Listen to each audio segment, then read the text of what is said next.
everyone. Welcome. This is episode 351 of Milwaukee's Tailgate Brewers podcast, part of the MKE Tailgate Network. I'm James, joined by Ryan and Paul on this Sunday evening. This weekend series against the Diamondbacks is kind of like the exact inverse of last weekend series, I feel like, down to the team totally was. Facing a sweep, like improbable comeback. Yeah, that was wild. We'll talk about that. But Paul, how's your weekend been? How are you doing?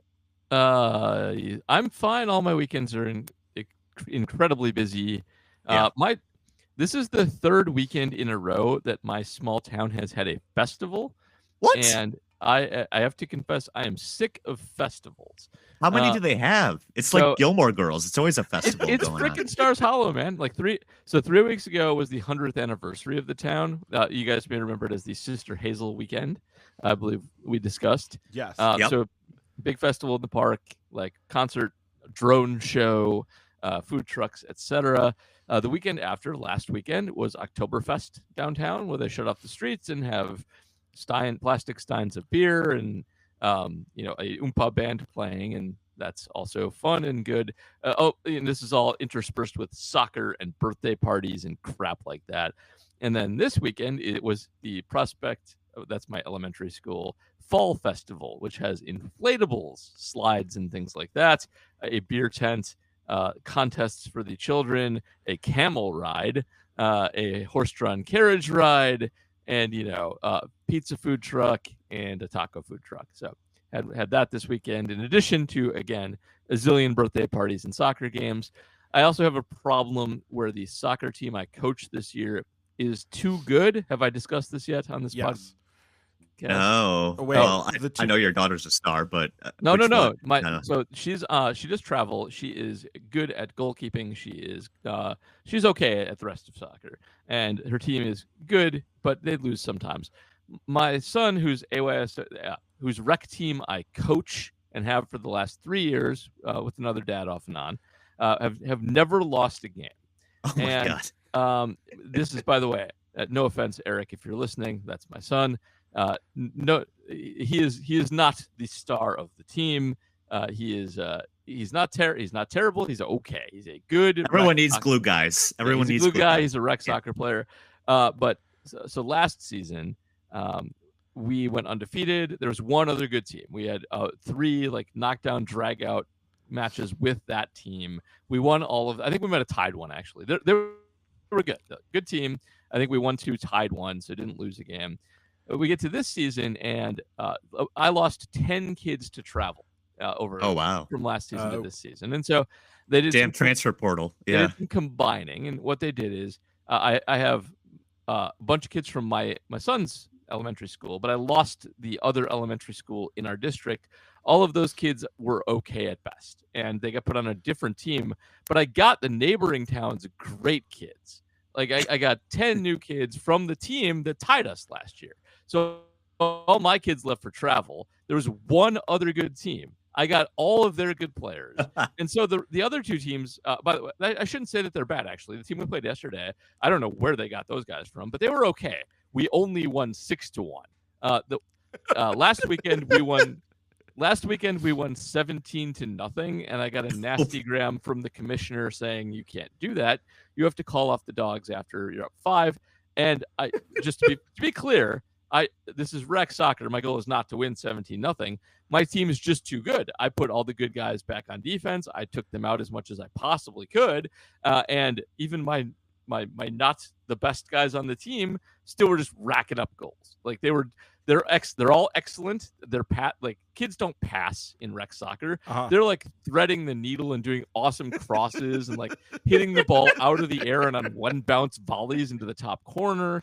And the 2 best guys on the team are like, they can just score whatever they want. Like they literally just like, if we're ever in danger, just like, okay, you guys go score and tie us and we'll be fine.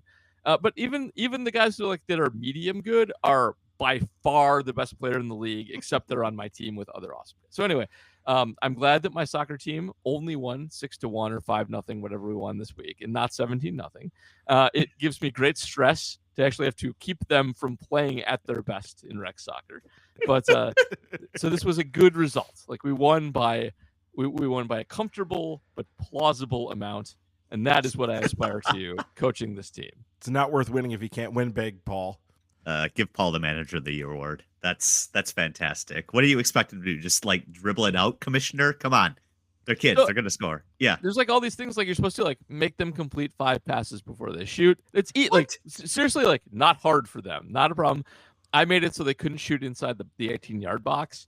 It didn't matter. They were like kids were just wailing balls from outside the 18-yard box. I told in the fourth quarter of the 17-0 game, I told them if anybody scores, you come out. And I had to resort to that. But that is all I could do.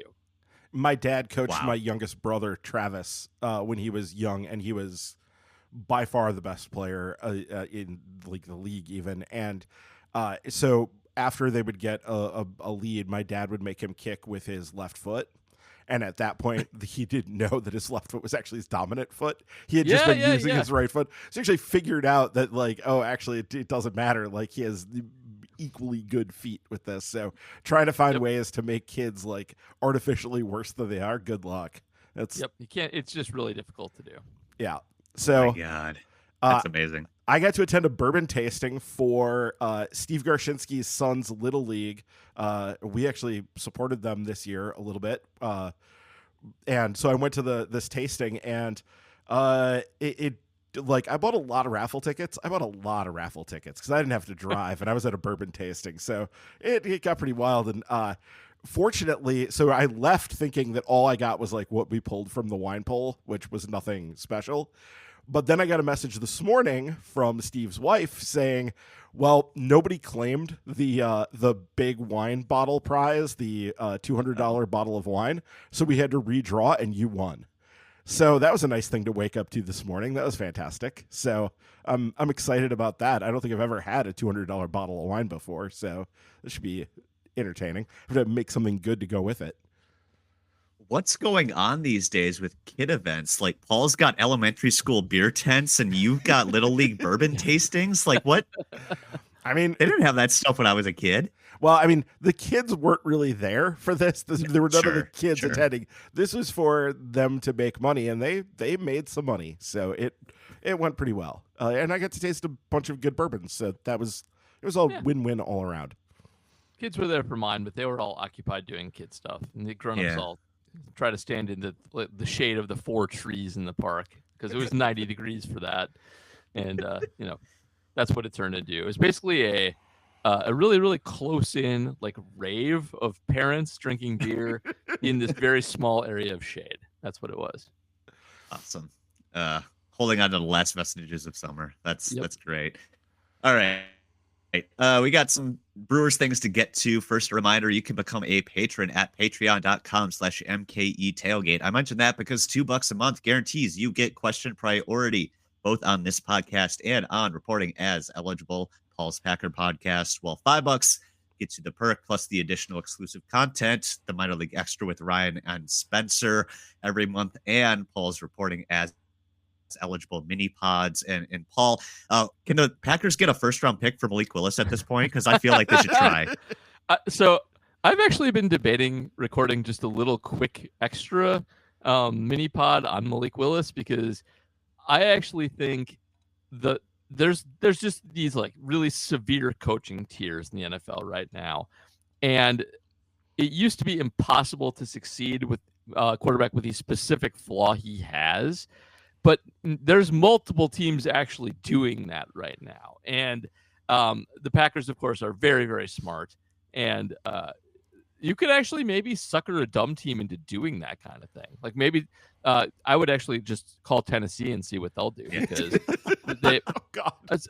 I mean, gives these backsies. I might talk more on this later, but yeah. I mentioned on the mini pod this week, Will Levis.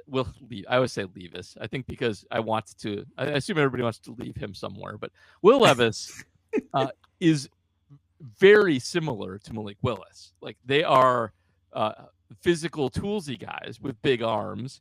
They are both fast. Willis is, of course, faster than Levis is. They both have like 70 arms, but they both had like bad pressure to sack ratios, bad clocks.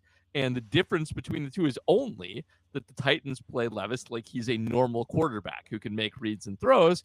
And the Packers saw Levis was like, well, you're fast and you just need to have your reads, spelled out for you. And if you just do that and are coached up to do it, you'll be fine. And it's really kind of as simple as that. And the fact that there's this organization that traded him away and then picked like the same guy to replace him and thought it would get different results is actually insane. So kudos to Malik Willis, who in all of his prospect profiles, every single person mentioned he's highly coachable. He will listen to what people tell him. He's humble, and he has no problem doing what he's instructed to do. He just needed somebody to actually understand what his limitations were and plan appropriately for them. So this is great. It's great. I'm very happy for him for actually like succeeding with someone putting him in his position to succeed. And they should maybe look to deal him for a draft pick down the road, because they're not going to start him. I mean, he's not going to beat out Love. So yeah, I wonder if they can get something good for him from some dumbass team in the future. I hope so. Just keep calling Carolina and the Giants, and eventually they'll take seriously. It's not a bad thought. All right. Before we get started, another reminder: even if you're not a patron, go to Apple Podcasts, Spotify, wherever else you're listening to this right now. Give us a 5-star review. Help other people find us. We greatly appreciate that. All right, Brewers, third time in the last 4 years, NL Central champions, clinching the division in the last week. They're actually the first team in baseball to clinch a playoff spot this year, speaking to just how far ahead of the Cubs and the rest of the division they were. But it's been a bit of a post-clinch hangover since then, I think, if you can call it that. They dropped 3 straight to Arizona after taking 2 or 3 from the Phillies. And then they pulled off, I guess, one of the greatest comebacks in franchise history. I stopped paying attention because I saw Kurt tweet it was like 7-0. I'm like, I'm not wasting my Sunday on that. Have fun, Kurt tried to write about that. And then Ryan tells me they won. So, that's pretty awesome. I'm mad. When I'm watching baseball and if they're down like 6-0 and my son asks, why are you still watching this game? I will often say, you can't see the biggest comeback that a franchise has ever had if you give up on watching games like this. And then this game, like I was watching the Packer game simultaneously, so it was a little bit limited, but I definitely saw the score at like 5-0 or 6-0. It's like, all right, I'm good. I'm good on that.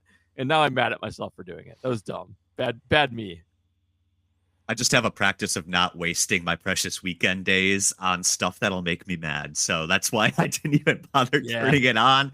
And man, now the Brewers head out to Pittsburgh to start the week. They'll finish the regular season at home against a team they could face right away in the first round of the playoffs in the New York Mets. But before we get to playoff questions that we got on Patreon, let's talk a little bit more about that comeback, because Ryan, I didn't see it, but I guess it was 8-0 in the third. Sorry, I stopped paying attention to even Kurt's tweets at 7-0. So it was 8-0 in the third.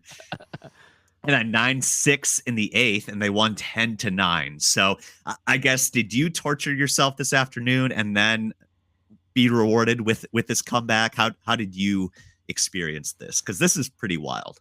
So it was on my second TV. I had the Packers game on the main big TV, and I had the little TV that I bring out of the bedroom to watch when there's a bunch of sports going on. And so this was muted and on the little TV and was not being paid attention to at all by me.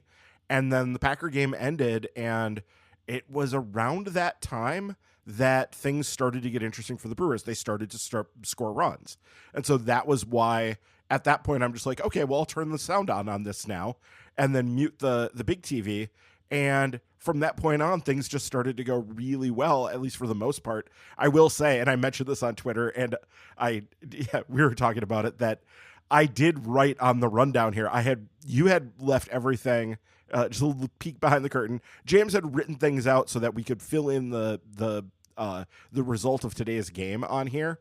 And I filled in basically his blanks saying that they had lost the game after 4 straight. Miserable. Yeah, yep. Exactly. After they had that 7th inning rally had petered out. They had they'd scored a bunch of runs, and then there was a runner on third with no outs. Adames was on third, and there was either a contact play or Adames just decided to go, and he got out, and that was And then I think there was a double play that ended that. So it was like a complete deflating rally, and it was 8-6 at that point. And then the Now I'm mad Diamondbacks. that I missed whining about a contact play. Damn it. Yeah.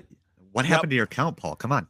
So you missed that, All right. and then the Diamondbacks hit a home run. I think it was a home run. They scored a run anyway in the top of the eighth, and so it was like, okay, now it's 9-6. Okay, this thing is officially over. So I started writing up the thing, and like then all of a sudden everything started to go great again. So it was wonderful. It was great that the two kind of catalyst hits in the inning were the Rhys Hoskins, I think, 2-run single he drove into, and then Jake Bauers with the all-time infield luck box, just the 5-foot RBI single. Yeah, we're driving in those. The fact that it was Hoskins and Bauers doing it was just like chef's kiss. This Amazing. is perfect. Yeah. I absolutely love this, and yeah, so it was a lot of fun. And there's a little bit of drama. Devin did walk the first batter. He had an assist from a bad ball strike call, but he did walk the first batter. But then after that, just went, I think, 1, 2, 3. So yeah. And apparently, I saw that Pat Murphy said after the game that Frankie Montas was tipping pitches. So I guess good thing that they figured that out before a postseason start too. But yeah, man, yeah. As was pointed out on Twitter, they said after the last game that he was, the way he does things, he goes every time he's doing the grip, he always goes through his splitter grip because it's the most obvious, and then switches to whatever else it is after that. But apparently the Diamondbacks were watching this. That sounds kind of like BS to me. Like they're just trying to find a way to say, yeah, you were tipping pitches. It's fine. No, whatever. We're just flushing this and moving on. I don't know if that actually is going to hold up to scrutiny, but who cares? Like, it's fine. I know when I logged on, I was a little late joining the party here, but you guys were talking about not wanting to face the Diamondbacks in the first round of the playoffs because of stuff like this. And our first question this week is from Luke Roy's Suitcase, who's asking, what is it with the Arizona Diamondbacks and wild games? Because I guess if you want to go back to at least last year, I mean, they made the freaking World Series because they are incapable of playing a normal game, and they stormed through the Brewers and the Dodgers on their way to a pennant. So I guess, Paul, is it just something, they got weird juju in the desert? Like, what's going on? I think this one's just noise, random chance, etc. I mean, there's nothing special about the Arizona Diamondbacks. It's just, so you know what it is? There actually is an answer to this question. It's that the teams that are bad at baseball don't make the playoffs as much as the teams that are good at baseball. And so you don't run into most teams when you do make the playoffs. You run into the Phillies, who we've run into many times, or the friggin' Cardinals, who used to always make the playoffs, or the Dodgers. Like, that's just it. Like, we have all these sort of rivalries of teams that got our goat, and the Diamondbacks are one of them, because they actually are halfway decently run, and so they make the playoffs a fair amount, and so just happen to have weird experiences against them. That's probably it more than anything. The Pirates are garbage, so we don't have any Pirates playoff things happen because they never make the playoffs ever. So that's the answer. Yeah, I think in this case, like, and this isn't true like historically, because the Brewers, we talked last week about the 2008 game, the July 3rd 2008 game, and you could talk about the 2011 playoffs as well. But like this year, a big part of the reason is these are two very good offensive teams. And so you're going to get big scoring games.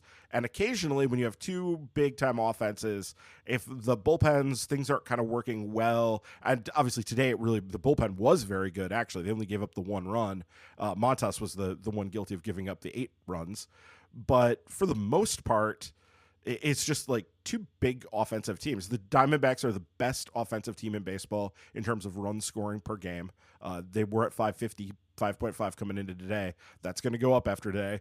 The Brewers were coming into today down at, looks like 7th, but they're going to jump over, I think, the Orioles, Mets, and Phillies here, and they should be back into 4th after today's 10-run output.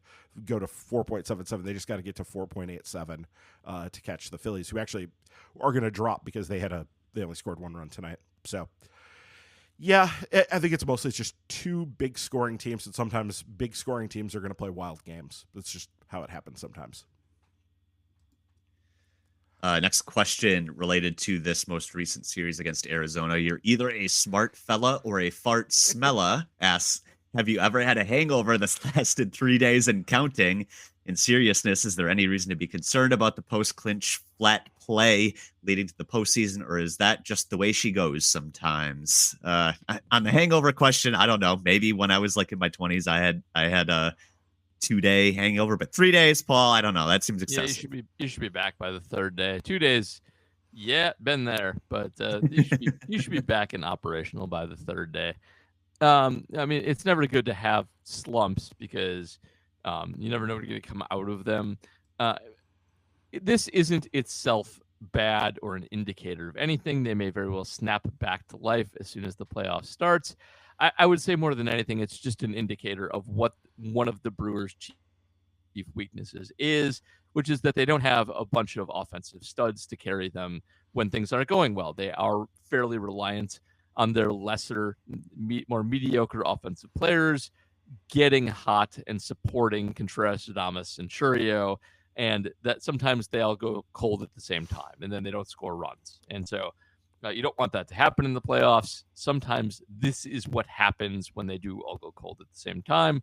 But having a slump or a bad streak or going cold is no indicator that it will continue even for the next game. It's just one of those things where it can instantly turn around for no reason at all.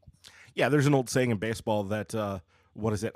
Being hot is a matter of what your next day's starter is. Like that's what. Yeah, something like that. Yeah. Yep. Yeah. So, that it really does just vary from game to game. And the thing is, this is a situation in particular where you had a huge asymmetry in terms of what was at stake in these games for these teams. The Diamondbacks are fighting and clawing for their playoff lives. They need to win games.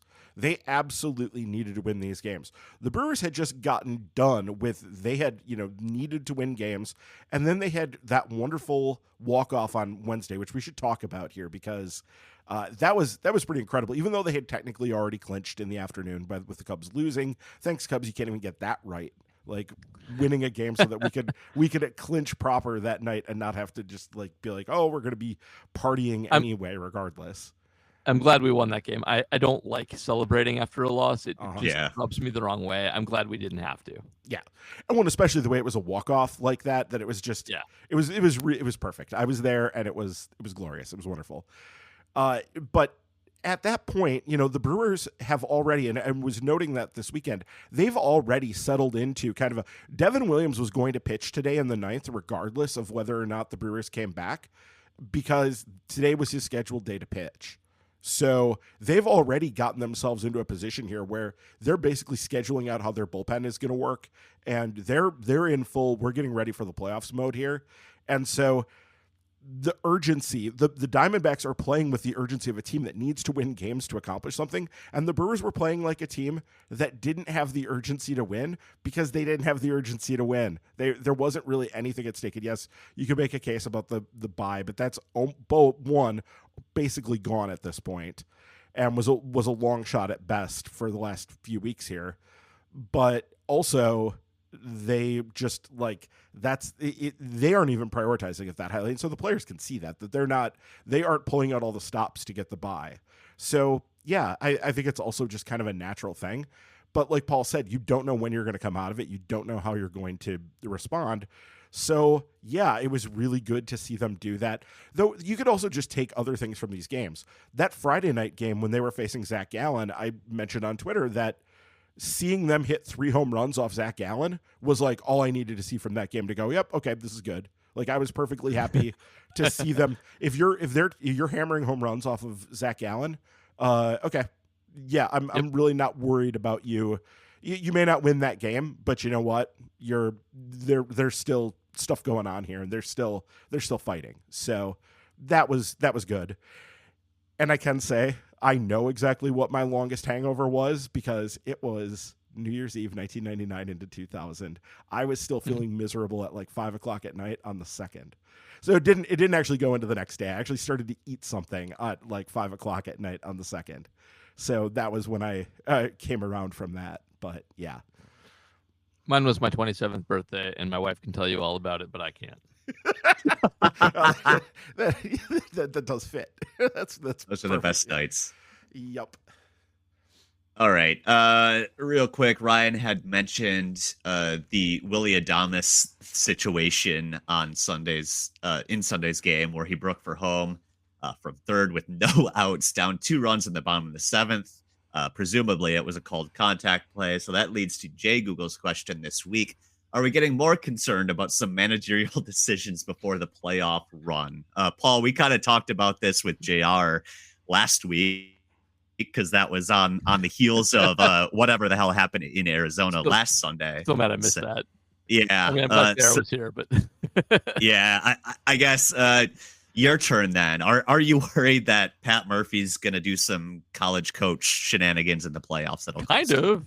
So my hope is that in the regular season, he has some leeway to do gut feeling crap and bunt a lot and do contact play garbage and all that. But in the playoffs, the front office will be like, hey, these actually count. So you got to do this stuff. And if you do this stuff, we'll fire you immediately and hire Dale Swam. And so I'm a little worried about it because he's not good tactically. He does stray from the norm more than I would like. And so he talks a good game. I suspect people like him, but he is not he's not as good X's and O's wise as Counsell was. He's just not, and he is far from tactically perfect. So in the playoffs, this matters a lot. You can't be giving away free just statistical edges because your opponents are going to take those and run with them. And so I am worried, and I hope that they bring him in a little bit and dial him back a little bit once the games are super important. Yeah, this was a really bad one in this particular context, and BA and Rock jumped right all over it, which as they I want to add out really quickly. Sorry, Ryan, I'm going to cut you off for 2 seconds and then let you go. There's that movie where there's a kid who ends up running the Twins. I forget what it's called. It doesn't Little Big matter. League. Little Big League. It's Little Big League. There was like there are 2 asteroid movies that came out simultaneously. There are also several kids running baseball teams or playing for major league franchises movies that also came out simultaneously. Little Big League is one of them. In one of the best scenes of Little Big League, when they're seeing if the kid can run a team, they quiz him on what he would do in a scenario where there are where he has to make or not make a pitching change or not make a pinch hit, I think, and maintain the platoon advantage for the duration of the inning. And it's complicated, and he answers correctly. And I would rather have him managing in that situation than Pat Murphy, who got the question wrong from the movie in that situation, like literally in real life. That's all. Yeah, what was I going to say? I don't even know what I was talking about there. So yeah, the situation with today, BA and Rock were talking about the fact that this was bad. And when they're calling it out on the broadcast for the team, you kind of go, ooh, yeah, that is particularly bad, and they absolutely should not have done that. We don't 100% know if presumably it was called from the dugout that it was a contact play. We don't know 100%, but yeah, they seem too reliant on that. The bunting thing is a little bit complicated. I did a thread on that this week on Twitter. I also talked about, I'm not going to go into detail here because I already talked about it on my guest appearance on the Brewer Fanatic podcast this week.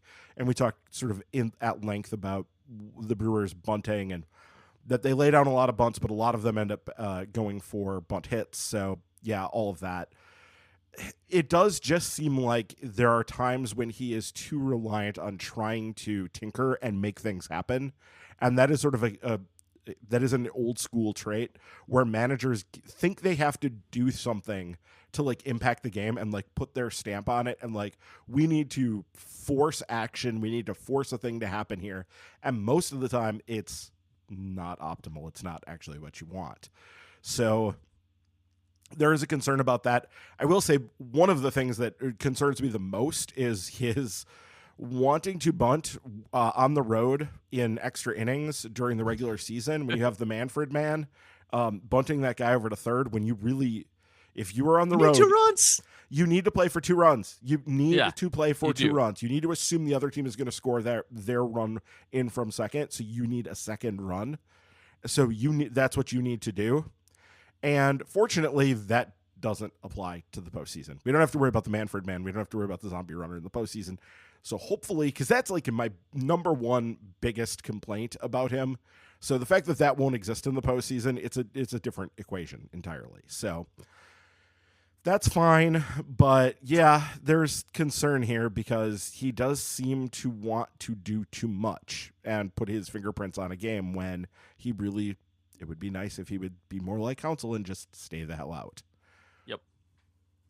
You know, these questions about how Pat Murphy would handle certain situations, kind of the same ones that we had at the start of the season, right? When we were talking about our season preview and what we expected from this team. And a lot of us were saying, you know, we just don't know. And that led to some like high variance in expecting what the Brewers were going to do. So I guess big picture coming into the season, I don't think any of us expected the Brewers to run away with the NL Central. I think that's not exactly going out on a limb. I think listening back to our season preview episode, you know, Paul, I feel like you were sort of in line with the projections of like 78 to 80, maybe. Yeah, I was for sure.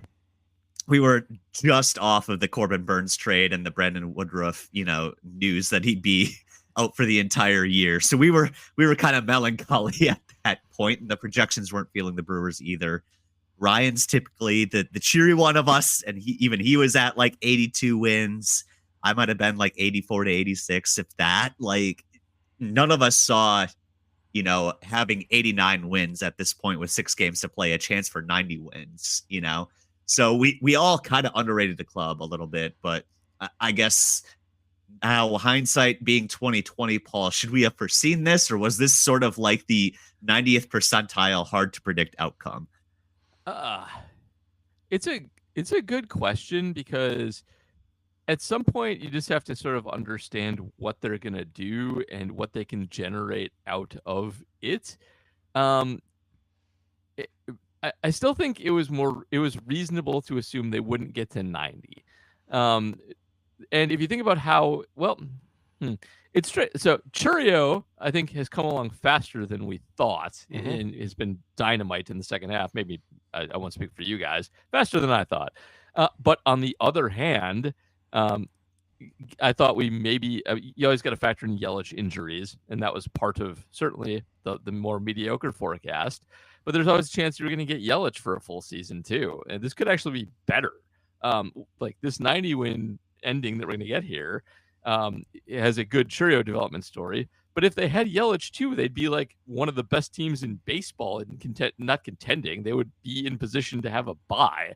So I think it's fair to say we underrated them, that we should always assume they're going to have a dynamite bullpen, that we should have looked more carefully at the defensive profile they're going to put out there. Because, I mean, while Churio has been a surprise, what's really gotten them here is things that were predictable. With Terang being awesome at second base is something that is absolutely easily predictable. Having great defensive outfield play from all of the people that aren't Yelich is very predictable as well.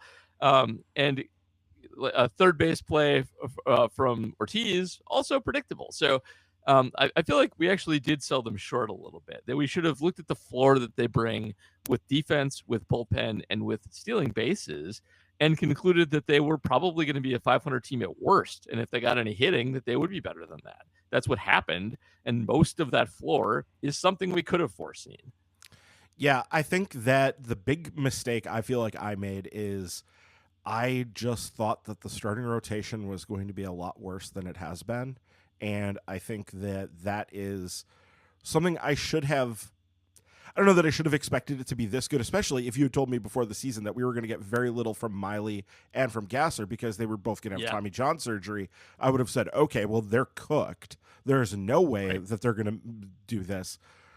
But we should have given more credit to the Brewers' insane ability to develop up pitching, that they just have this ability to take guys from the scrap heap, from nowhere, from all over the place.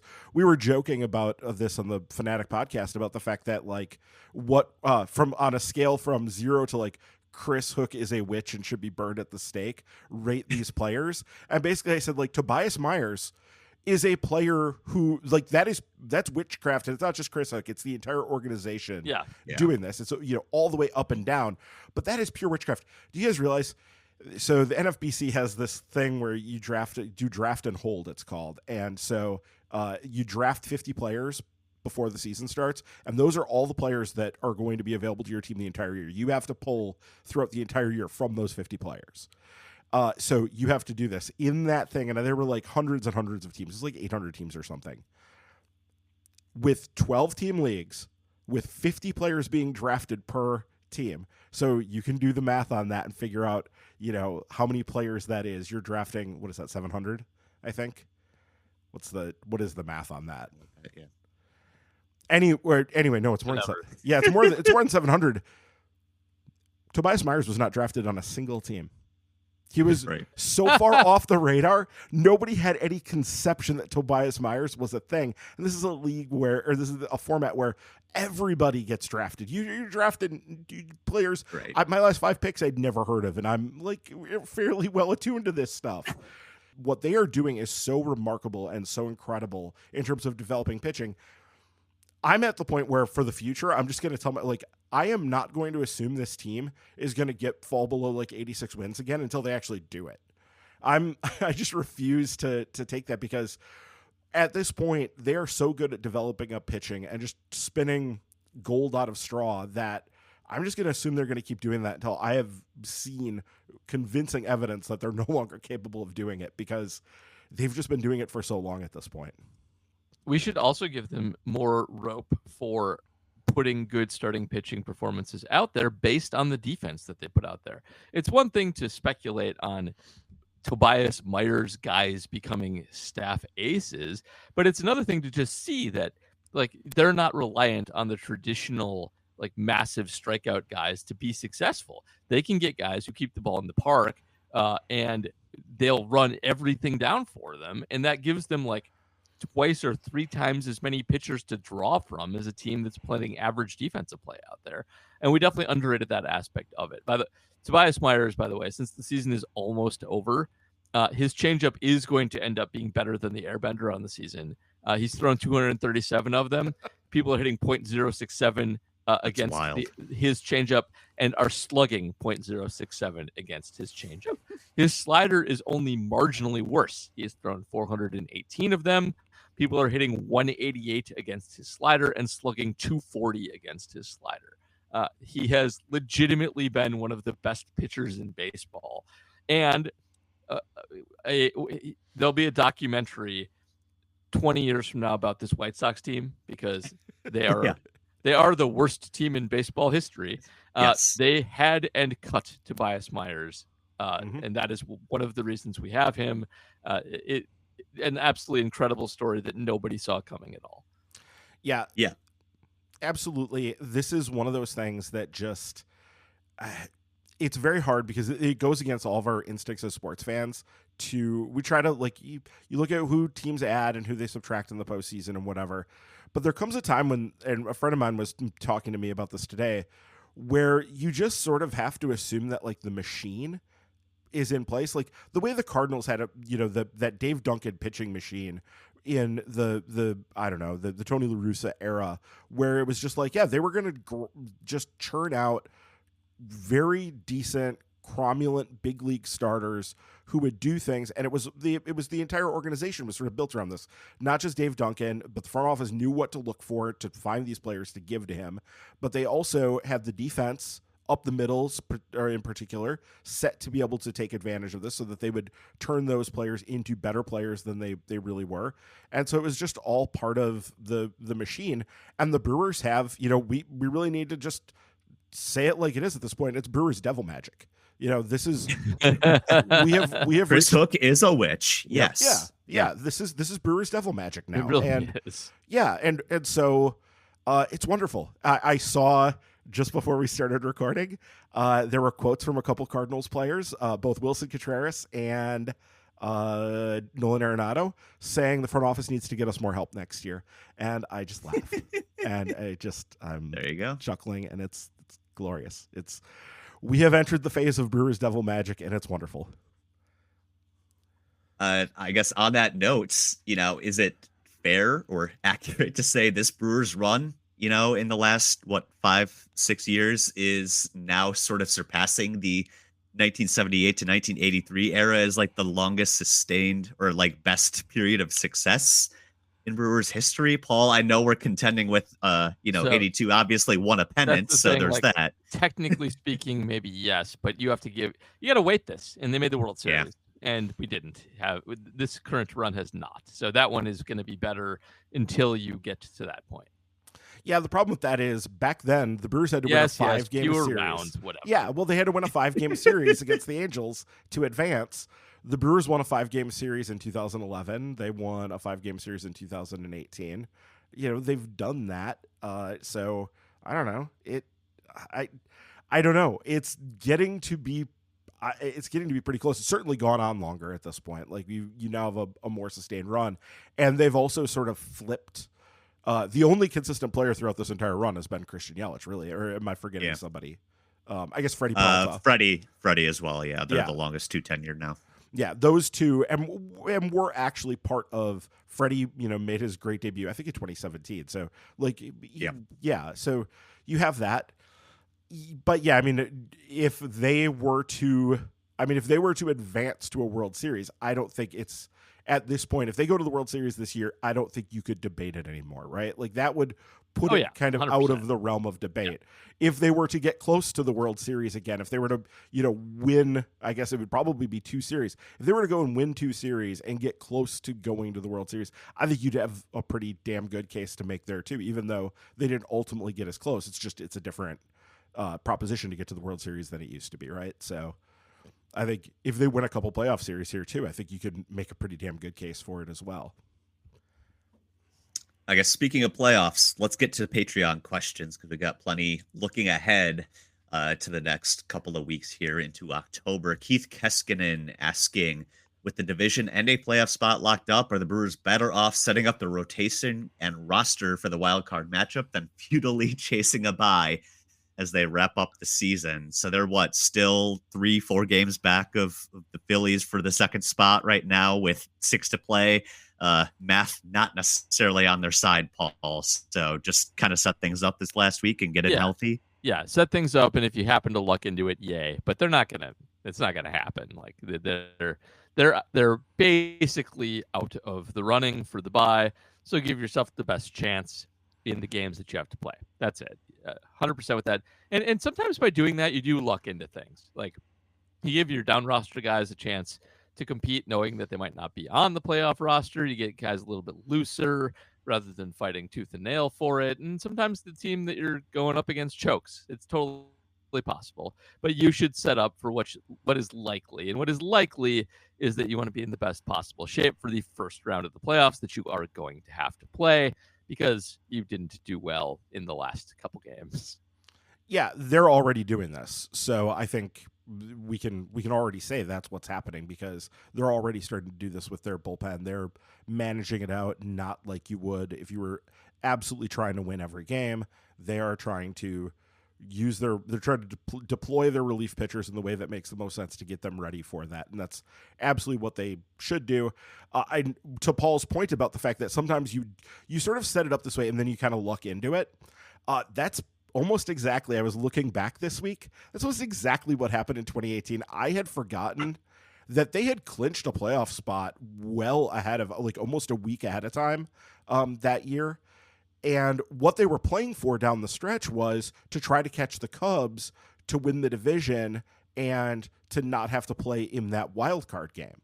And that was what they were playing for down the stretch, and they just kept winning, even though they weren't necessarily even trying to. Now, granted, that was a different era. That was the Craig Timber era where you could utilize your whole 40-man roster, and they were playing a lot of games that way, where it was like, we're gonna just drag this out, and you'd see 5, 6, 7 relief pitchers get used. And so you can't do that anymore. It's just not the same game anymore. But that was basically the situation they were in. They weren't the Brewers were not necessarily trying and pulling out all the stops down the stretch in 2018 to win, but they just kept doing it anyway. And that's how they ended up getting into that game 163 and then obviously winning the division and not having to play in the wild card game, which the Cubs lost. Yep. All right. Mattingly's sideburns. We'll take this one next. With the Brewers likely being slotted in the 3rd seed, how do you all feel about this team's chances in the playoffs compared to how you felt going into 2023 and 2021? So, I feel like a lot of that kind of hinges for a lot of people on how they do in the last week. But Ryan, that's not necessarily the case. I mean, the Brewers have been hot heading into October, as you mentioned, but they've also been cold. And a lot of times it doesn't really matter. Like 2019, they were red hot in September, and then they lost that wild card game to the Nationals. So I guess, how do you feel compared to more recent seasons? Well, I felt great in 2023 going in until the afternoon before game 1, that Monday afternoon, Black Monday. When the Woodruff news hit, and it deflated all of us on the outside. You can imagine. We've heard players talk about the fact that it did. It was crushing for them. And so, yeah, like that situation, I was feeling great until that time. I thought, yeah, it's all set. They're good to go. We got a really good chance here to do something. And then it fell apart. 2021 was weird, where we were like, oh, it doesn't really matter. It's fine. They were losing all these games down the stretch because their offense was completely falling apart. And we went, well, it's because we're missing these guys. Adames was hurt. Urias was hurt. There were a bunch of players who were hurt, and we ended up getting them back. And so we said, okay, it's going to be fine. We got our guys back now. It's going to be good. And it wasn't, because those guys weren't swinging the bats well. And we went into the playoffs with a really cold offense and got quickly shown the door in 4 games by the Braves, and that was it. And it was a hot Braves team. And the Braves, yep, obviously the Braves won to win the World Series, so they were kind of destined. Yeah, as always happens with us, it seems. So, yeah, we're the harbingers. Yes, yeah, we are the harbingers. So anyway, I don't know. I'm feeling pretty good. I have to admit, I feel better having watched that comeback today than I probably would have felt otherwise. The vibes would have been way worse if they were on a 4-game losing streak, which I guess they still haven't had all year long, right? They haven't had a 4-game losing streak. Still no. And Murphy was talking about this in the postgame today. He said basically, this team deserves your support. I like basically acknowledging the playoff disappointments of the past, but saying this isn't that team. This isn't those players for the most part. These are different guys, and give them a chance to show up. I don't know if that's an indicator that postseason sales have been lagging. Yeah, please buy the tickets. Please buy the tickets. Yes. That might have been what that was. I don't know, but yeah, it's going to depend a lot on how they do over the last week, but I think we should try to get past that and just go into it with kind of an open slate and say, well, show us what can happen here. I feel good. Winning game 1 is the most important thing in the first round of these stupid playoffs that baseball has decided to make happen. And they're going to be well rested and have their full bullpen ready to go in this one. And so it's really just a matter of getting a lead or putting up a decent number of runs. As long as they do that, they should be able to control it, because they're just very hard to score against when they're protecting a lead. And so I feel like in previous years, we've had like a level of bullpen weakness where if you get past like a few of the guys, it becomes vulnerable. That's not going to be there in game 1 of the playoffs. They're going to have enough horses that they can shut down pretty much anybody as long as they can actually get ahead. And that's where the question comes into play. Like the whole first playoff game, I'm going to just be looking for a home run from one of the guys who can hit home runs to get them in front so they can control the game while they're in front. If they do that, they'll be fine. And I do think they're set up well. At least they have this one thing they're awesome at, and that's usually a good way to go into the playoffs. Yeah, let me ask you a question here, because you mentioned, and rightly so, you had 3 standout players, Jackson Chourio, William Contreras, and Willy Adames, as being the guys offensively. I want to ask you about Garrett Mitchell, because after today's game where he went 2 for 2 and had a couple runs, stole a base, He is now up to a 261, 346, 484 line with a 130 WRC plus. Is he in that group for you, that circle of trust yet? Or are you not there yet? Because I'm not there yet. I am half there with Garrett Mitchell. Okay. I think he is half of an outstanding player. And if they are facing a righty in the playoffs, then I absolutely have him in that group. If they are facing a lefty in the playoffs, he is dog feces and he is in the lower portion of the group. And that's fine. Like, that is absolutely valuable because most pitchers are righty. But against righties this year, he, which again is most of what he's done, he's 253, 350, 507. And he has a 597 OPS against lefties. So he is one of their true platoon guys. And it's better. Like, I wish more guys were better against opposite side pitching on this team. But he's not in that group for me unless he's got platoon advantage, and then he absolutely is. He's been quite good against opposite side pitching. I'm all about that.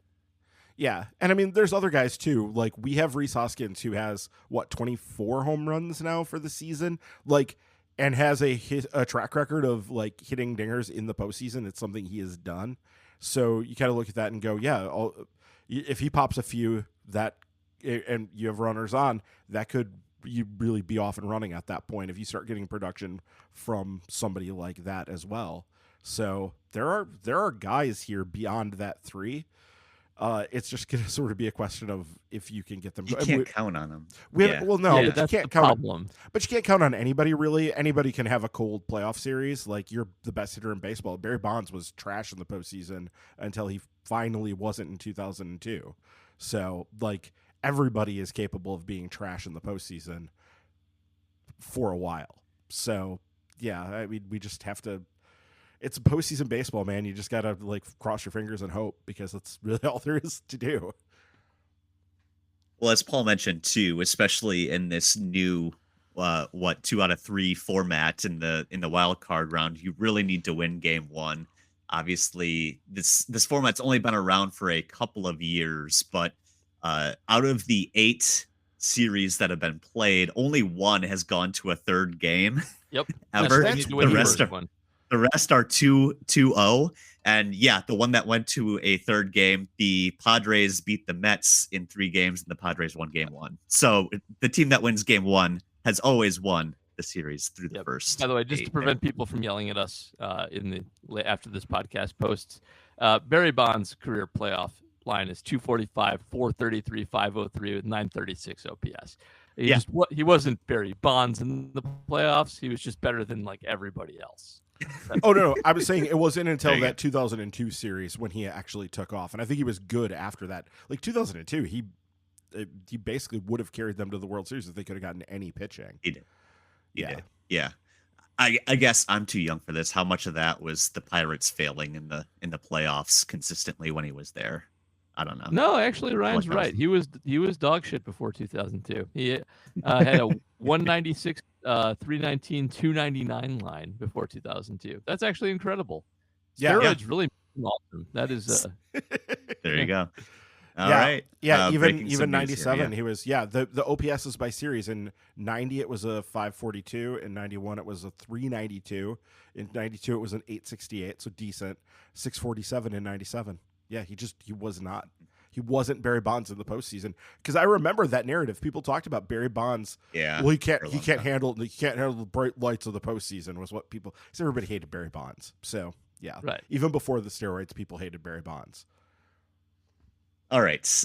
Moving on. Adam Post, with the need to win game 1 in mind, asking, which opponent are you most hoping the Brewers get in the first round of the playoffs, and why? Man, I think based on the last couple of weekends, I really hope it's not the Diamondbacks. I think I'd rather play the Mets, but the Mets are kind of hot. Maybe we just sweep the Mets, let the Braves in, and then face the Braves. Paul, what do you think? I guess I'd rather play the Braves because first of all, it doesn't matter. Everybody who makes the playoffs is pretty good, and anybody can just randomly get hot. And the Braves have gotten hot in the playoffs recently, despite a lackluster entry into the playoffs. So again, this is stupid, and saying anybody is just setting myself up for curses and people yelling at me later. But I do think the Braves are noticeably, not that's a stupid statistical word, like actually worse than the other options. I think you can go in there and you can actually do some damage against them. The part of this is the Diamondbacks, aside from what we just saw, and having to not avoid a sweep with the best comeback in franchise history, have been like the best team since the All-Star break. They're kind of like the Braves last time the Braves won the World Series. So I would like to avoid them. I'd be fine with the Mets. I think the Mets are kind of fraudulent, and we know the Mets intimately well. That's fine. But I guess I just don't want the Diamondbacks. But they're all good. The bottom line is, to actually win the thing, you've got to beat good teams. So it just is. It's more about what you do and about executing decent offense and not screwing up on defense and pitching. And you're going to run into teams that are good. So give me Atlanta. I think they're marginally worse, but they're still pretty good, and they still might come and jump up and get you. I mean, you don't want to face Chris Sale this year. I know Exactly. The Brewers have typically faced or done well against Chris Sale, but he's going to win the Triple Crown in the Cy Young at age 38. He's incredible. Yeah, I think that the Braves would be my pick too, then the Mets.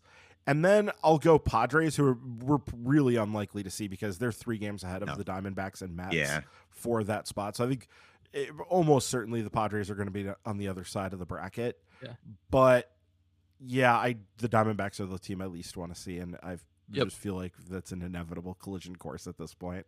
We're looking at the schedules. Oh, yeah, go ahead. You should mention the Cubs went and got themselves mathematically eliminated the other day. Mm-hmm. So they're not going to be around to beat up. Poor Craig. We know who it's going to be, or the options are there, laid bare for us. Yeah. All right.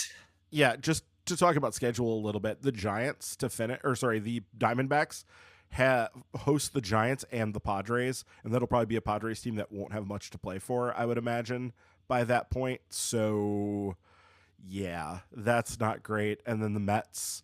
Obviously, we control our own destiny a little bit with the Mets here. If we want to, if we can potentially knock the Mets out with that Friday, Saturday, Sunday's last series of the year, if the Braves are within catching distance at that point, though the Mets first play the Braves. So I will be rooting for the Braves to beat the Mets Tuesday, Wednesday, Thursday before they come in here. But we'll have a pretty decent idea, I think, going into that series over the weekend where things stand. Added caveat to what you just said, though, Ryan, the Padres faced the Dodgers this week, and they are 3 games back of the division. So they could very realistically still be trying to overtake the Dodgers for the NL West title. That's still a possibility. They have that possibility, but it's a long series. We'll know. Yeah, we'll know by the end of the week. All right. Ian Pomplin asking, what are reasonable expectations to have for a playoff run this year? Paul, I feel like it's win a series. Just one. That's all I'm asking for. So reasonable expectations are probably that. But yeah, it's hard. You should be contending for a title. Like, you won your division and you won your division handily. You have one of the best young players in baseball. You have a nails bullpen and pitching staff.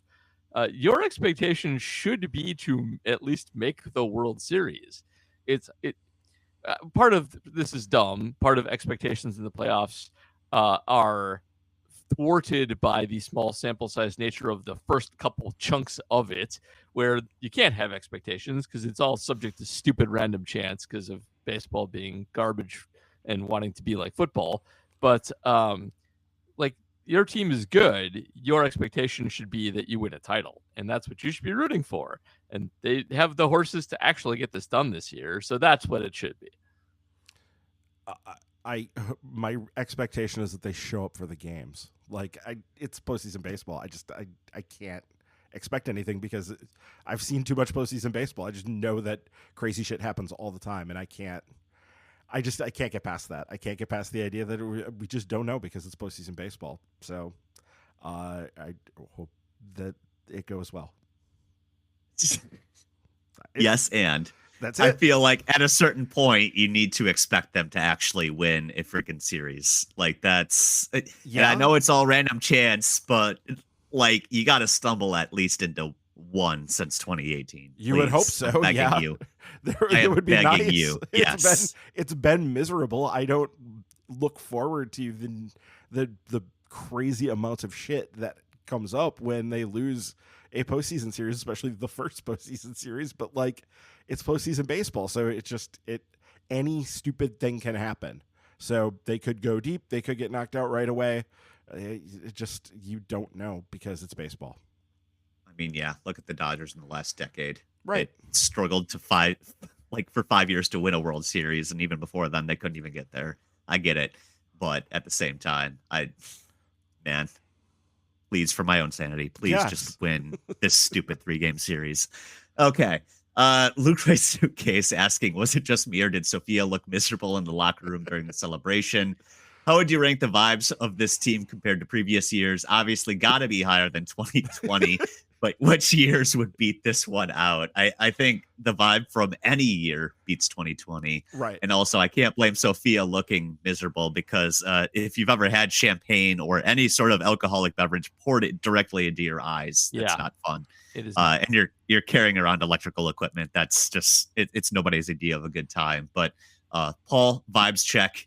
In this recent run, where would this rank? Pretty high. I think part of the reason that they've struggled lately is they're done, and I think they know that they're not going to catch a bye at this point. So, like motivation, incentives are a real thing, and they're a fun group of players. They play hard. They're very youthful. They don't know what they don't know yet. So vibes are very high. Like, this is a really good team. I'm very positive about them. Their games are mostly fun, and they didn't lose Yelich right before the playoffs started, or Devin Williams didn't punch a wall yet. Knock on wood. I forgot about that. Not too hard though. Yeah, not too hard. You don't want to. Yeah, gotta make sure you don't get hurt doing that. But this is actually good. They seem like they're well positioned to do well. I think vibes are not an all-time high, but since nothing has gone wrong yet, this should be good. I'm very, very pleased with them. They make me happy. Very high on the vibes. Yeah, I didn't see Sophia after the game. We were at the game, so we left, and I was driving home after the game. So I don't know how she looked. But yeah, I would assume it had to do with getting doused in champagne, would be my guess. If it gets under the poncho that you're wearing, I can imagine that that's just kind of a miserable experience. So, I totally forgot that Devin Williams punched a wall. That was in 2021, right? Yes, that added to that 2021 malaise. Yes. And then 2023 was the Brandon Woodruff thing. Woodruff. Yeah. So, who else has had the experience watching Jackson Chourio? Did you see him jump up and I think it was on Friday night, he made a play at the wall, caught the ball, and it was a really nice catch at the wall. It wasn't robbing a home run, but he made a really nice catch at the wall and then came down awkwardly on his ankle and was stumbling around and like having trouble walking it off. And Jackson Chourio has a habit of doing this to us and making all of us, pull our hair out. It's at least, the second or third time we thought he was Jenkinsing his ankle, right? Yeah, that's not good. Yeah. So yeah, please don't get hurt in the last week. Like, anyway. So I see that and I just like, no, stop. Just you want to put everybody in bubble wrap at this point. Just be like, no, you need to just be okay for the postseason. But yeah, the vibes right now, especially with this comeback win on Sunday, the vibes are very good right now. Yeah. Yes. Yeah. Desperately needed that one. Michael Parr, our next question, asking, are there any bats that are worth adding to the playoff roster besides the ones already there? I'd like to see Tyler Black, but none of the other 40-man options excite me. Ryan, real quick, this is the group, right? Yeah, this is, I think, the group. I mean, Isaac Collins doesn't need to be there, but neither does Tyler Black. So I don't know. And actually, they're going to cut somebody, so it really doesn't matter. No, that's fine. This is the group. Paul, anyone stick out to you that's not here already? Yeah.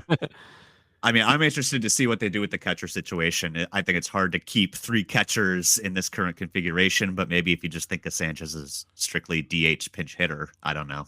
Yeah, I think that's exactly it. And I think they will keep Sanchez because they can do that. And Sanchez is going to be the guy that you're going to put in like the 5th spot to hit against left-handed pitchers. So absolutely. Yeah, and I don't see why Eric Haas. It's more of a Haas question to me. But But like over who? Brewer Hicklin or Isaac Collins? Like no. This is not. There's not a murderer's row here. Yeah. So I think it's pretty well set.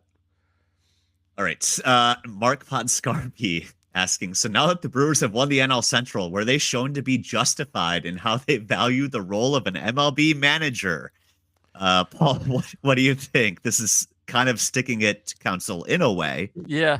Well, I think yes. And I think what we learned is that the front office and, people connected to it are who handle tactics. And so what you're really doing on your manager is just picking a guy who can be a motivator and relates to the players, but who just implements from above. And the Counsell didn't have any special acumen tactically. He was I'm not going to sell him short. He was good in that he is a former player who related to the players, who played very recently and, definitely fresh in his mind what being a player was like. Was good at putting people out of their comfort zones in a way that, kept everybody motivated. But the tactics, like the actual X's and O's on the field, as far as there exists such a thing in baseball, come from on high. They come from guys with computers who tell people where to stand and what the tendencies of the other team are and what is an optimal pitching change, and that the manager doesn't need to do that stuff. And so, yeah.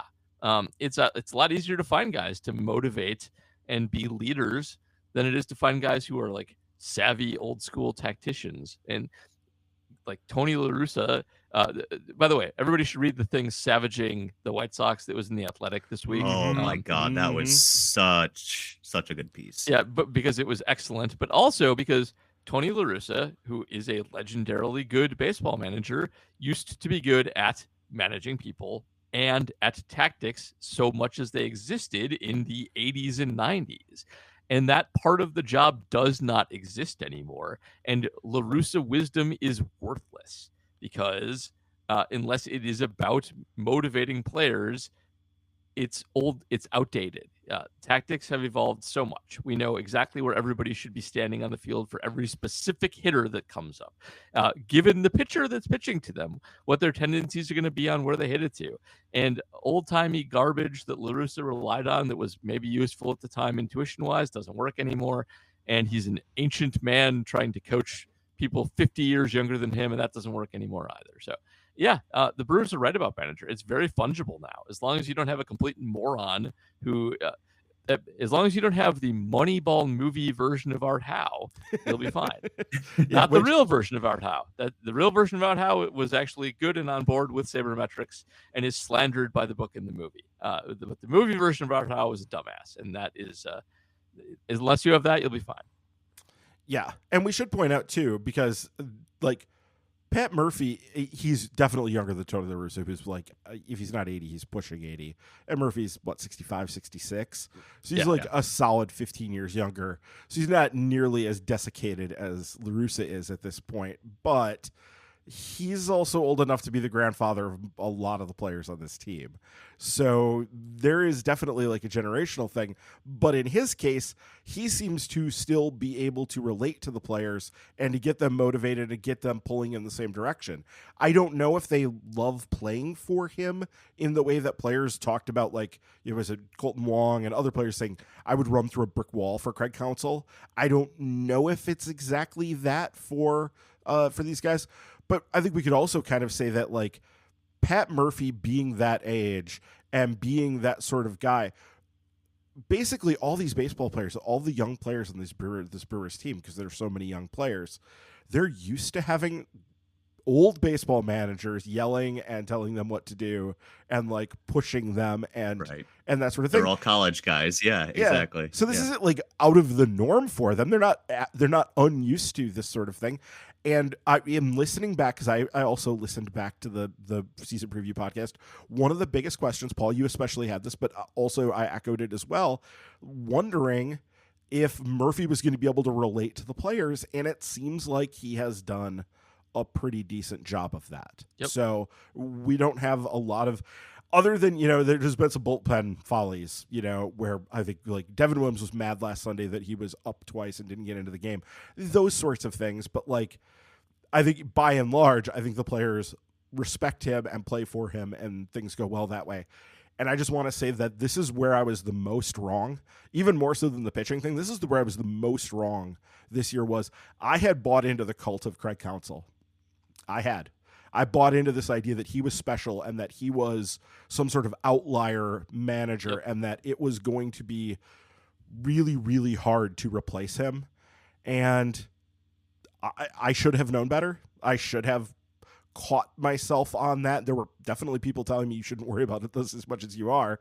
I should have caught myself on that, and I didn't. I bought into the hype around Craig Counsell. I still think he's one of the best managers in baseball. I still think he's good at his job. Sure. I think he was let down by the Chicago front office, frankly. Like, that's, their organization doesn't know what the hell they're doing.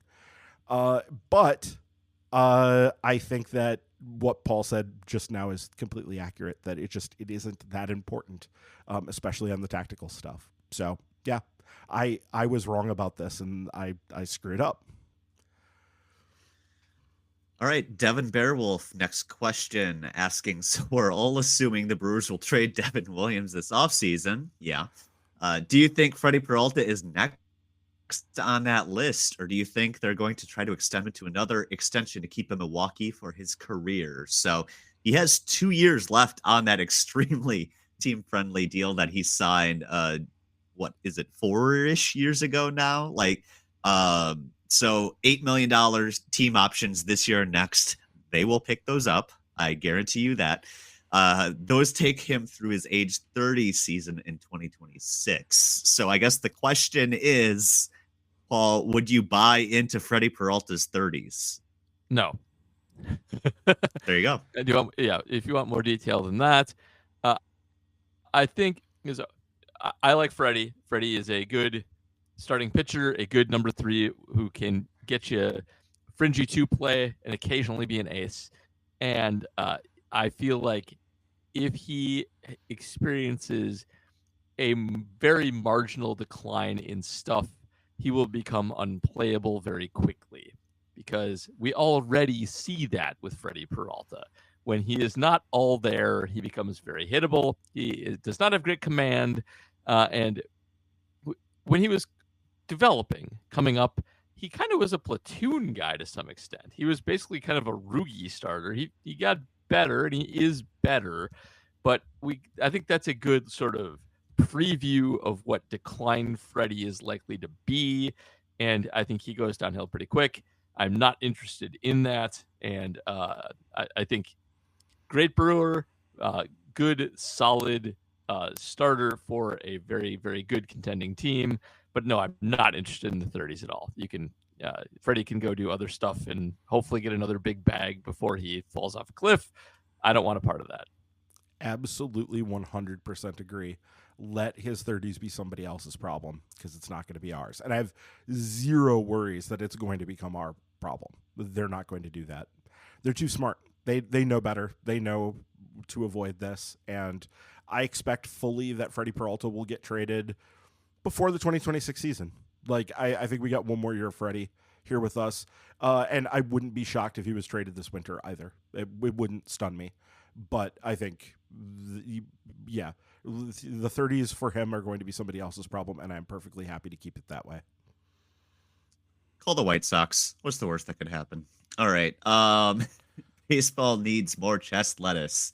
Asking, between last year's combined pitching staff, this year's patchwork, and next year with Woodruff, Miz, Yoho, Gasser all likely to join, what will be the best staff the Brewers have had in this recent run? So, last year, obviously, before Woodruff's injury, was probably the best of everything, right? You had the 3-headed monster, Burns, Woodruff, Freddie there. But some interesting possible additions next year, Ryan, if Miz is up and Gosser recovers well from Tommy John. So I guess what is the best pitching staff from this recent run in your view? It's going to be hard to top 2023. They were the number one team in terms of run prevention in 2023. Yep. They had kind of everything. They had depth. They had top line performances in both the bullpen and in the rotation. They sort of had everything. So it's going to be hard to be better than that. And that's fine. You don't have to be the very, very best at something. So it's going to be hard. But I think next year's probably not it, just because, well, if Woodruff does somehow miraculously come back and become like a very good version of himself again, which nobody should expect, by the way. We have this question on the Brew Fanatic podcast, and like I pulled out the expectations or premeditated resentments for that one, because you just don't expect anything with shoulders. Shoulders are the devil, especially Labrams. So just don't expect anything there. But these other guys, we have to see, when will Gasser be back? Like, is that going to happen? Is he going to be a year, or is it going to be a lot of these Tommy Johns these days end up being more like 18 months? We don't see him at all next year. I tend to think it's maybe a little bit more. They have so much percolating in the minors as well that I think maybe it's a little bit further down the road until they get back to that point. But I'm not going to make the same mistake I've been making. I just said I wasn't going to, like not even an hour ago, where I said I'm not going to make the mistake of assuming that they can't pull rabbits out of the hat. So who knows? Maybe next year they will climb back up to that number one spot, just because they're so damn good at developing pitching. Who knows? Yep. That's all it comes down to. It's hard to predict because it's just new people every year cycling in and out. But it's, I think, at this point, dumb to discount the possibility. Yeah. All right. Last question this week. A fun one from Charlie Roblewski asking, I've enjoyed the jam band anecdotes this summer. Please indulge and challenge my BuzzFeed-like comparison / question of Brewers as jam band. So speaking of Brandon Woodruff, Charlie has Brandon as widespread panic, saying peaks are as high as anything. Recent injury shows mortality no one's ready for, somehow underrated by the masses. Ryan Braun, he has as the Dave Matthews Band. I love this. Understandably hateable from correct. The outside looking in. Inarguable peak. Can't stay mad at you. Dump shit on someone unsuspecting and got away with it for a while. Aging better than you would have guessed. Craig Counsell, OAR, long-hanging fruit to love. Fan base doesn't know that this shouldn't be their favorite band. Crazy game of poker is Craig Timber. Wade Miley is Humphreys, always meeting and sometimes exceeding expectations. No one's favorite. You're probably not turning down a free ticket, still printing money. And then Marcot and Ozio. Ryan is fish. There's a sand joke in here. My question to you all, which band is Jackson Churio? Ryan, take it away. Yeah, there's really only one answer to this, and that is Goose. It is Goose, yes, okay. Jackson Churio is absolutely Goose. They are young and upcoming, but already really, really good, and have no business being as good as they are at this point in their career, and yet they still are. So Jackson Churio is absolutely Goose. There is, it's the obvious. Yeah, whenever answer. Trey Anastasio dies, this is what is going to be. So that's yes, right. It's 100% correct. The question that he left open here is he doesn't put a Grateful Dead on here, and leaves that one open. So he didn't do that. I mean, it's Yount, right? Like it's Yount. It would be Hank, but in Milwaukee baseball history, it's Hank. In Brewers history, it's Yount, right? You should clarify. Ryan is talking about the Hank dog Aaron, or Aaron. Dog. Yeah, Hank Aaron. Yes. I was like, yeah. You got to be specific with your Hanks. Yes, I'm talking about Hank Aaron, the one and only in that one. But yeah, yes. So that's the comparison. I did legitimately laugh out loud at the fish. There's a sand joke in here. Fish has a song called Sand. So yes, that's perfect. That's a perfect comparison. Paul, any notes? If Ryan didn't say Goose, I was just ready there to do it. That's all. Yeah, the Ryan Braun one is chef's kiss to me. That's the obviously best one. correct. That's Yes. that's awesome. Yeah, Well, yeah. I have no notes. I was here to correct if it wasn't Dave Matthews Band or a goose, and it was both, so you're all good. No, the Craig Counsell line, fan base doesn't know that this shouldn't be their favorite band, is It objectively was very good. Yeah. objectively hilarious. This is wonderful. This is one of the They're better. the only one of the groups that I've seen, so yeah, that makes sense. Yeah, Yeah. This is absolutely incredible. So crazy game of poker's the one that everybody knows. So there you go. That's amazing. Thank you so much, Charlie, for that question. A reminder, patrons get question priority. Patreon.com/MKE tailgate. $2 a month is all it takes to get your question answered, both on this podcast and on the Packers Reporting as Eligible podcast as well. We also say thank you to new patrons every week. And Ryan, who do we have this week to say thanks to? we have Romeo's Love Connection, which that's a solid. Yeah, Yep. it's a solid 8 out of 10. And I don't know what this is all about, but Beater Pete, that's another one. I'm assuming football on that one, but we never know. It's hard to tell. So yes. Hey man, if they want to ask baseball questions too, I'll gladly welcome them. And actually, in fairness, that did come in. Well, it came in right after the Packer game, so I think that we'll have to see if Beater Pete asks a question right away this week, because that one happened like as I was watching the Brewer game. I saw that one pop in. So yeah. He has not All right. asked a question yet. Reporting as eligible has 10 questions already, but it is yes, but neither from those two new patrons. So get them in, guys. Did it Go ask for it. about Also- where the statue for Matt LaFleur should be located? Because I'd like to ask where the Matt LaFleur statue should be located. I think we need. We've had statues suggested for both Matt and Tom Clements. So Oh yeah. who That might predate Matt. Yeah. that one I think he deserves one more because he's really made the quarterbacks, which makes the franchise for the last 30 years. So yeah. Exactly. Oh man, satisfying Packers win. I felt like I had a banger of a tweet that didn't really take off, because watching the Bears fans complain about how their offense couldn't do anything against the Colts a week after Matt LaFleur just pants them with their game plan. So I made a Iron Man reference with Matt LaFleur built this offense in a cave with scraps, and the Bears couldn't. Anyway, that's my tub for this week. Great Packers game. Hopefully great last week of the season for the Brewers. We'll be back next week to talk about that. Tune in to Paul and the rest of the gang for Reporting as Eligible. Get those questions in over at the same Patreon as this one. Until then, everybody, we will wrap up the regular season next time here on Milwaukee's Tailgate. Let's make it a good week. See you then. Fair weather fan, it's not what I am, even though the zip code has changed. I might smile and joy where I'm currently employed. Your soul can't be rearranged. It's hard to understand, so hard to understand. Fair weather, fair